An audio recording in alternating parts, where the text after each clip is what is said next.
against a vessel. It's not giving anyone in particular. It's not saying an artery or a vein. Measured at the brachial artery using the sphygmomanometer. Like I said, let's say that 10 times. It's basically, if we look at the branching that occurs, it's one that's very close to the aorta, so it's giving an approximate value, one that is pretty dependable. We record two of the pressures, the systolic, the diastolic. Systolic is when the ventricle contracts. Diastolic is when the ventricle relaxes. Under normal conditions for a young adult, okay, you should have roughly about 120 over 80, 110 over 70, okay, somewhere around that blood pressure. Blood pressures are going to change over time with your age. When we have another pressure in the body, we have pulse pressure. What's the difference between the two pressures? Between the systolic and the diastolic? This one is important. It lets the healthcare professionals know what type of stress is being placed on the heart and the vessels. We have something termed mean arterial pressure, and that doesn't mean that the pressure in the arteries is mean, okay? What does mean mean? Average. An average, okay? So basically, what are the pressures throughout that cycle of the heartbeat? What are the pressures that are present? And then doing some math to figure it out. Basically, they're looking for what blood pressure can indicate to them, okay? Because blood pressure is a very good indication of health overall, okay? Because if blood pressure is high, look at the systems you're affecting. You're affecting the brain, you're affecting the lungs, you're affecting the kidneys, you're affecting the digestive. Do you see where I'm going with that? Okay. Same thing if the pressures are low. You're still affecting all these different systems. Also, blood pressures, they're pretty good. For example, the fainting. Ever feel that way? Ever had somebody faint around you? Okay.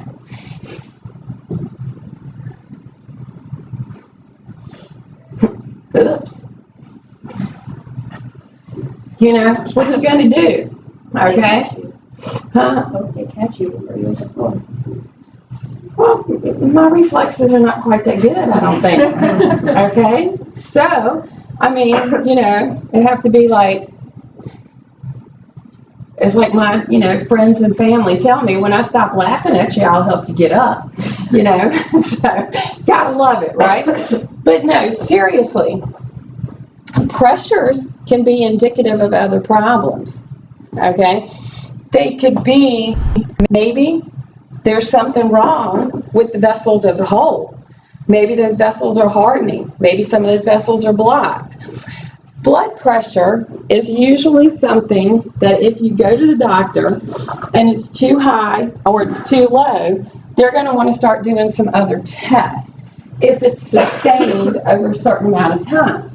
Some people have white coats high blood pressure. Have you ever heard of that? Okay, where you just automatically get tense and uptight going to the doctor's office. And blood pressure goes up, but then you're fine after you leave the doctor's office, okay? So they have to try to determine what is the case. Now, pressures are going to vary over this cardiac cycle. When we have the pressures, basically those pressures change from the time the heart beats until they reach the tissues. Okay? So pressures are going to be different in different areas of the body and where they're taken. When we have blood pressure, yes, the older we get, chances are it's going to go up because stuff is not the same, okay? You're going to have the hardening. The tissues are not functioning at the same way that they do. We get the buildup of the plaque and so forth. When we talk about a high blood pressure, this is, of course, our hypertension. Usually, it's going to be a condition where it stays above the 90. Why did I only point out the 90?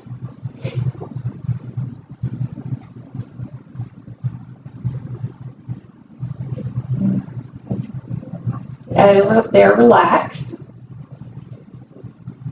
And if they're not relaxed, what's happening? We're not getting a proper filling. We're not going to get a proper contraction.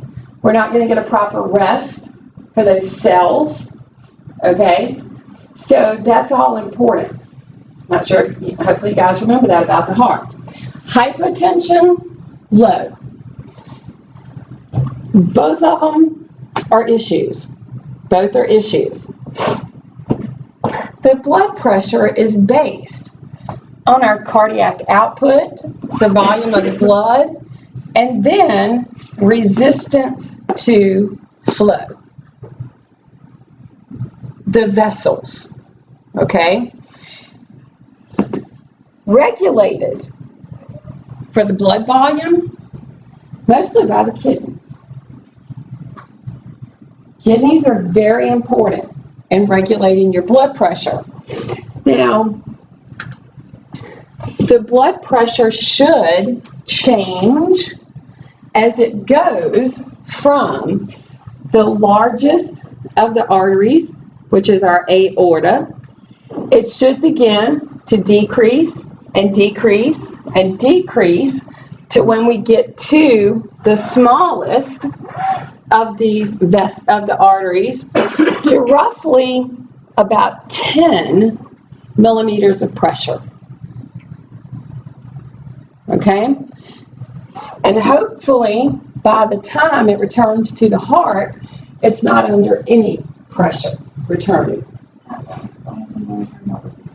Well, that's that after, right? That's before, right? It's going to have an effect on that. Okay. Yes. So, resistance.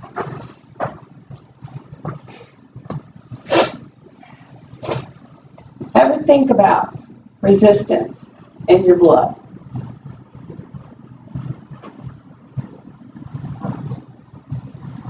How many of you stay properly hydrated? And when I say properly hydrated, I mean properly hydrated with water.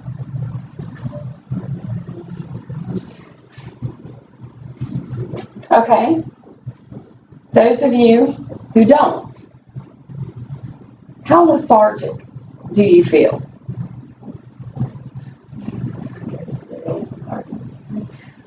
Why, for those of us who worry about drinking our water, didn't seem to be as lethargic? We all raised our hands really quick. Your blood's flowing easier. It's not as much strain on the heart. Thick blood is not good. That's why you need the proper amount of water. Anything that opposes blood flow is going to create a resistance. We don't like that. Okay? Maybe I should say the vessels, the body, the system doesn't like this. Resistance is based. Blood viscosity, viscous, how viscous is the blood, all right? What's the length of the vessel? And then what's the radius? Viscous. I don't know why, but that term always makes me think about oil in my car. Okay? Because for the car to run properly, we need to put the right oil in it, correct? Mm-hmm. Okay? What can happen if you put the wrong oil in your car? We'll clog our engine, okay? I don't like that. Anybody else like that? Okay? Kind of like my car, run nice and smooth, okay? I have a question. So I know some people that go to blood have a very difficult time. Is that part of the thing? Is that blood viscosity? Because were they able to actually get into the vessel? Get into they were able to get into the vessel, but as far as drawing the blood, pulling it, yes. It very well could be. It could be that they're not hydrated enough, and when you're not hydrated correctly, I mean, things just go wrong, bad. So, viscous. I think about my blood, because the blood, even though the biggest part of it is a water component, okay, it's going to be fluid that's thick, okay? Why is it thick?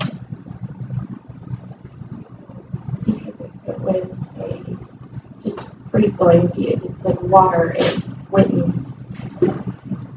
wouldn't be as efficient when it pumps through the heart. Remember, blood, okay? Blood is a colloid, a mixture, and a suspension. It's got stuff in it, okay? And that makes it reminds me of like motor oil, okay? So, if it would stand to reason, the more viscous it is, the easier it'll flow. The less viscous, the harder it is to flow. And that's going to put a strain on the heart as well. And then it begins to affect the actual tissues. Viscosity, very important, okay? The length of the vessel.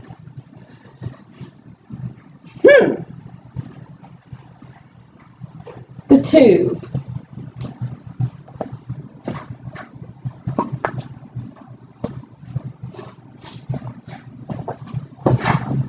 Think about the pipes in your house, okay? Think about the pipes coming to the sink in your bathroom. Over time, in the bathroom, you've washed your hands, you've brushed your teeth, you've cleaned your face, whatever the case might be, all right? And stuff goes down the drain. That has piping that's going to go under the house to the outflow, to the sewage, right? Ever had a backup? In the backup, when you clean it, okay, you might do the original look down like that, okay? But then you're thinking, oh man, I gotta clean that trap. All right? Any of y'all ever done that? All right? Where you get under there and you take it apart. And up here, you're thinking, oh, okay, that doesn't look too bad. Okay? But I had a little bit of distance to go to get to that trap. I had some length, right? Stuff accumulated in that length until I get to the trap. And you pull that trap off, and you're just like, okay? I mean, I can cut stuff up, but I'll literally go if I got to deal with that trap. Vessel length. Stuff can get built up. If that happens, are we not affecting our flow? Yes. Okay?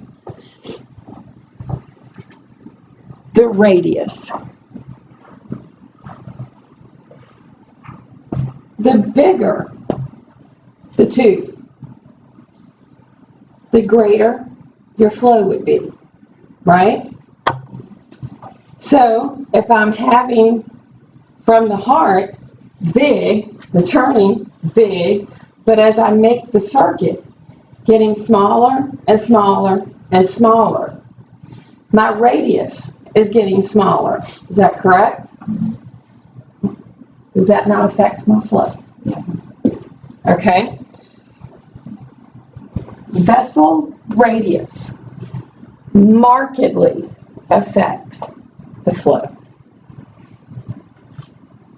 Now here's the other thing inside the vessels. We have laminar flow.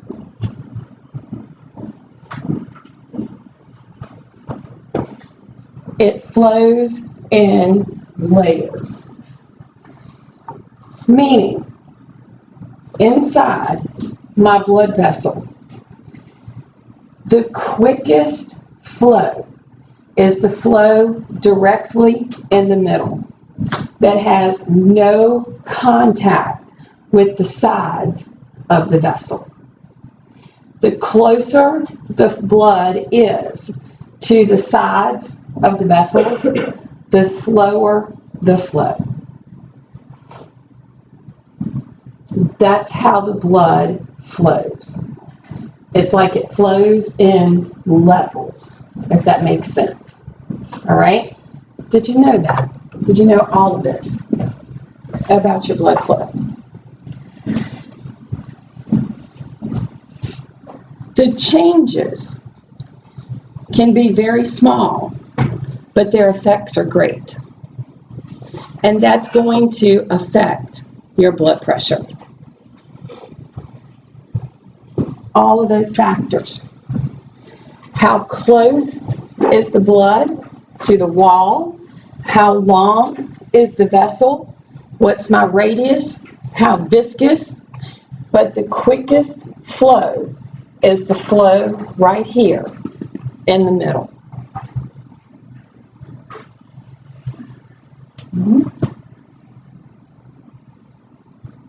We're going to stop right there for today.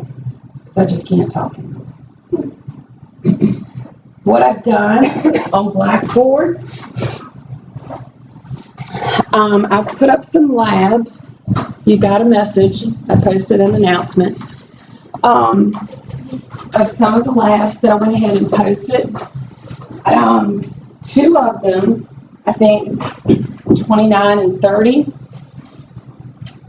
they're dealing with like the electricity of the heart. Just read through them and answer those questions. But I set the due date as December the 4th. So you've got plenty of time for all of the labs that I posted today. But I wanted them to be up so that you guys can be looking at them and working on them. And then the rest of them are moving into the blood vessels. Okay? Have what? Are we meeting?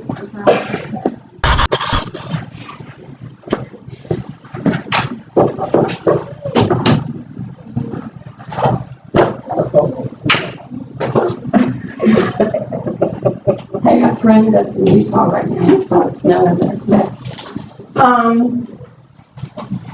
Let me see.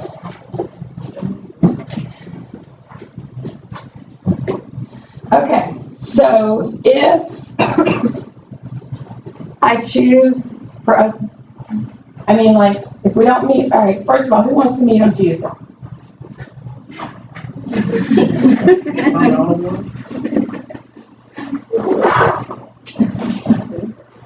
Okay, if we don't meet on Tuesday, you're gonna need to go listen to the rest of my lectures for 20. And when we return, I'll start 21. Deal? Bye. Have a happy Thanksgiving.